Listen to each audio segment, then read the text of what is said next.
This video, they talk about the issue where they happen for our side, and this video may be made some few months ago. You know, a lot of people are talking about the issue that is happening in ground zero, but some of you are not keen to it. Some of you are not the one listener. Now, some professor this way, he can talk about which way it happen.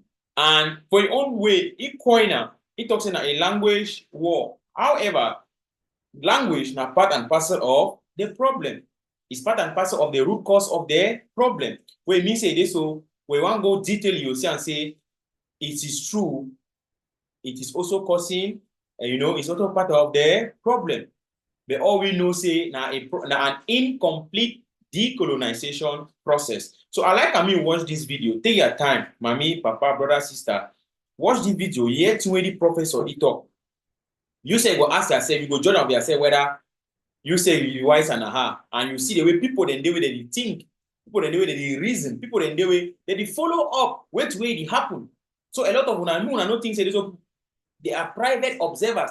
Even though the mainstream media will not talk about it, but there are people who are actually following up and who are making informed decisions to their various quarters, depending on the information they have. I want you to have some quiet time. Watch this video. I'll be right back. The Anglophone crisis in Cameroon is one of the most serious conflicts in Africa. As well as thousands of lives lost, it has forced hundreds of thousands from their homes and has directly affected the lives of millions more. So, how did the conflict emerge? What is it about? And is there any hope for a settlement?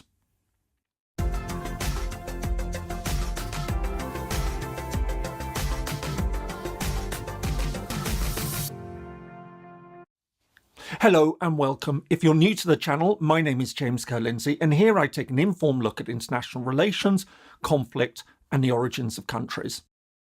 One of the recurring themes of this channel is how borders drawn during colonial times and decisions taken at the point of decolonisation have had lasting effects in many parts of the world.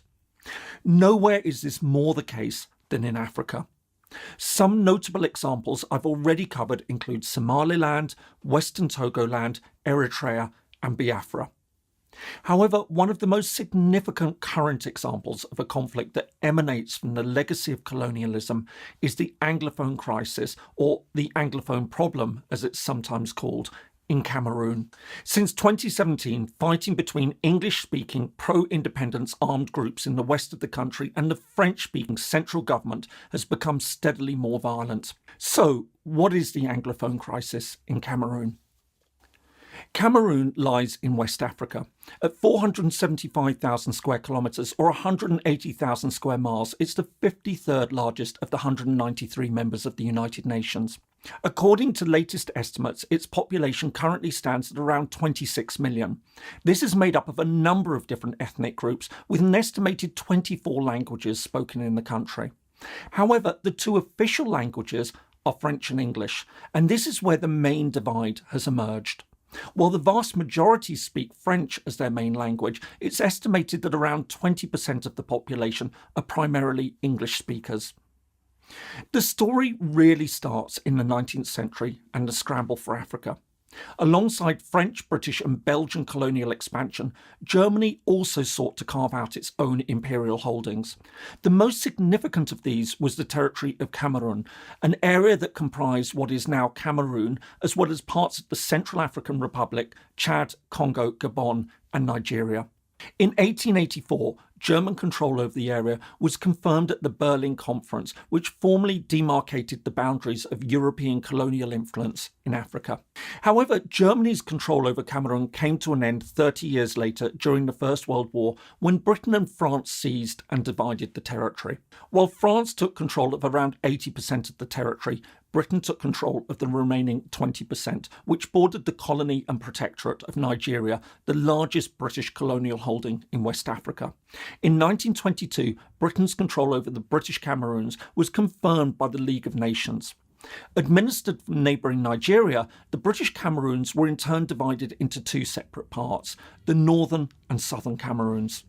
As the process of decolonisation got underway at the end of the Second World War, the British and French Cameroons formally became UN Trust territories. And on the 1st of January 1960, the French Cameroons became independent as the Republic of Cameroon.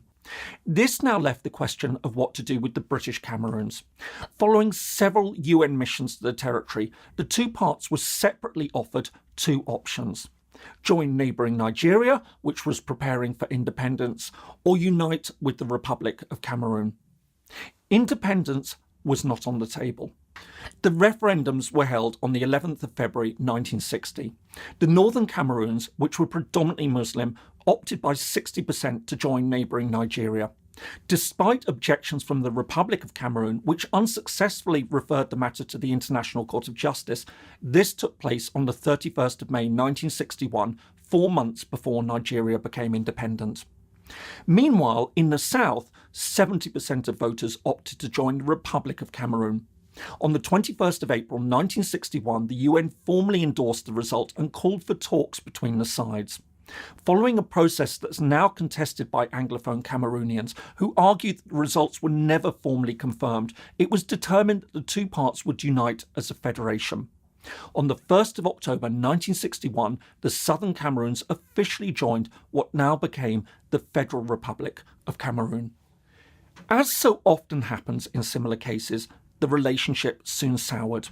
While some Anglophones held senior office, such as John Foncha, the pro-unification premier of the Southern Cameroons, who became the country's prime minister and vice president, most soon felt overpowered by the French-speaking majority, which had constructed a highly centralised federation under Amadou Ahidjo, the autocratic first president of the country. Just a decade later, on the 20th of May 1972, a referendum was held to abolish the federation and grant more powers to the president. At the same time, the country was also renamed the United Republic of Cameroon. In the years that followed, the Anglophone region, now divided into two parts, the northwest and southwest provinces, continued to see its powers decline. In 1982, Ahidjo was replaced by Paul Biya, the country's second and current president. As well as steadily eroding the region's autonomy, he changed the country's name back to the original Republic of Cameroon. It was against this backdrop that various groups from the English-speaking regions of Cameroon came together in 1993 for the first all-Anglophone conference.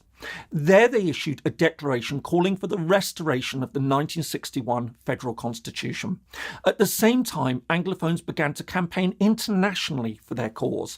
Former Prime Minister Foncha, who had led the Southern Cameroons into the Union, now made the case for a return of the region's autonomy, but with no results. The following year, the conference repeated its demands, but this time insisted that if they weren't met, they would proceed with a declaration of independence.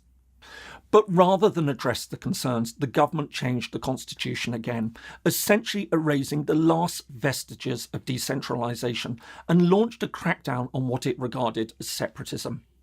This led to significant numbers of arrests and sporadic violence. However, by around 2000, it seemed that political unrest had largely been quelled, although pro-independence political activity continued for much of the decade. The current phase of the crisis began in late 2016. As protests erupted over the increasing number of French speakers being posted to the region's schools and courts, the government again launched a crackdown. This rapidly descended into violence as armed groups fought back. On the 1st of October 2017, the anniversary of the incorporation of the Southern Cameroons into Cameroon, a number of groups announced the creation of an independent Federal Republic of Ambazonia, a name derived from the Ambas Bay, where a short-lived British protectorate had emerged in the 19th century around a missionary settlement of freed slaves. While many of the pro-independence organisations favoured a peaceful process, in November 2017 the Cameroon government launched a major armed campaign against dissent in the region. This in turn led to a growing militancy among a number of groups. By the middle of 2019, the situation was becoming increasingly unstable. As well as clashes between government forces and separatists, civilians were increasingly being targeted as well. On top of the several thousand who'd already been killed, it was estimated that over 500,000 people had been displaced by the fighting, with tens of thousands fleeing across the border into neighbouring Nigeria. In addition, Anglophone militias also targeted schools, which was seen as a way for the government to impose French on the local population.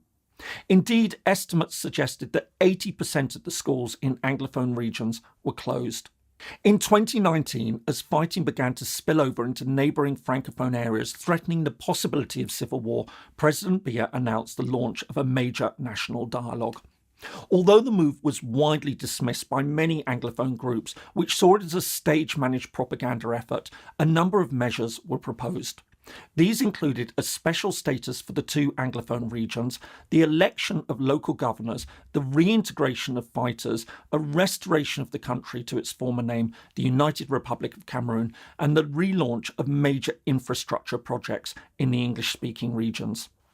While the proposals made some moves towards increased autonomy, they fell far short of a restoration of federalism, let alone demands for full independence that many Anglophones now wanted. Indeed, even many international observers argued that the proposals were insufficient. As the situation continued to deteriorate in 2020, it appeared that the government was starting to consider a political settlement. Although later denied by the government, reports emerged that secret ceasefire talks had been held in July with some of the most prominent jailed pro-independence figures. These included Julius Ayoktabe, who had been proclaimed as the first president of Ambazonia before being arrested and sentenced to life imprisonment by a military court for terrorism and secession. Since then, and despite growing international calls for dialogue and pressure from internal opposition groups for a peaceful settlement, there's been no let-up in the fighting. On the 24th of October 2020, armed fighters attacked a school, killing a number of children, an attack that was strongly condemned by the UN Secretary-General. More generally, there have also been growing claims of serious and systematic human rights abuses by both sides of the conflict. This includes kidnapping and the use of child soldiers by pro-independence militias and extrajudicial killings, torture and cruel and inhuman punishment by government forces. Meanwhile, the death toll, as well as the number of those displaced and more generally affected by the conflict, continues to grow. The Anglophone crisis in Cameroon is one of the most serious conflicts in Africa. Since 2017, it's led to many thousands of deaths, seen hundreds of thousands displaced, and led to severe disruption to the lives of millions of people.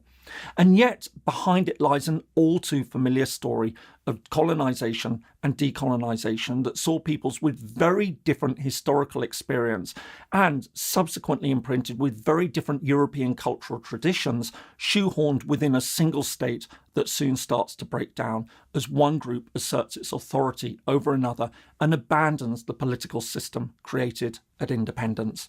What makes this situation particularly tragic is that there does, or at least did, appear to be an acceptable option to resolve the resentment that led to conflict. A federal settlement guaranteeing extensive autonomy to the Anglophone community was the obvious solution, and a solution that many Anglophones seem willing to accept. However, as is so often the case in such situations, positions have now become polarised, fundamentally mistrusting the central government and now committed to the idea of independence. Many within the Anglophone community seem determined to press ahead with the hopes of realising an independent Ambazonia. Meanwhile, the central government seems determined to hold on to the territory for no other reason that it sees it as its own, regardless of the fact that after decades of repression and efforts to rid the Anglophone areas of their political and cultural autonomy, many ordinary English-speaking Cameroonians have no wish to continue to be a part of the state. I always like to inform you. I like to open your mind. I like you to always know that there are people who are watching, who are following up what is happening. And irrespective of the fact that our struggle hasn't got some checks and balances as far as it is concerned, you cannot do as you like because there are people who are recording actions. One day, somebody will answer for his or her actions, the things you say and the things you do. Please, this is a very important message. I would like you people to know that we have silent observers, as well as we also have people who are talking. There are people who know exactly what the problem is all about. Because they are not acting today, it doesn't mean they will not act tomorrow. It takes just time. It's a matter of time. And our last bus stop, which is Boya, is a matter of time. A matter of when, not a matter of if, because it's not more a conditional statement. So you listen to what the professor said, and at least he's a little bit in line. But I always tell you people, there are three schools of thought. There are three opinions. There are three opinions. Political opinion. Going forward, what are these opinions? Always put in mind that in 1961, we were robbed. We were robbed. There was an international mafia that took place on the 1st of October 1961. The third option, that is the third political opinion, was not put on the table. One, what the Atangangis are saying, one and indivisible, that is their problem. Decentralization, blah, blah, blah is their problem. The second political opinion is federation. The Agbobalas, the Munzu, and all the like. Even Nijon Frundi died without having the federation. You get my point? The third political opinion are the Ambazonians, the Southern Cameroonians, who believe that they are right, they are ready, they are capable to manage their resources. They can stand independently as a country. These are the three schools of thought. Ladies and gentlemen, dear viewers, it has been your friend, your comrade, and your brother. I am your humble servant. I'll be right back with more updates from this end, and thank you for watching. If you found this video interesting, please do not hesitate to give it a thumbs up, and why not share with your friends and loved ones for us to get everybody on board. I'll see you again. Thank you for watching.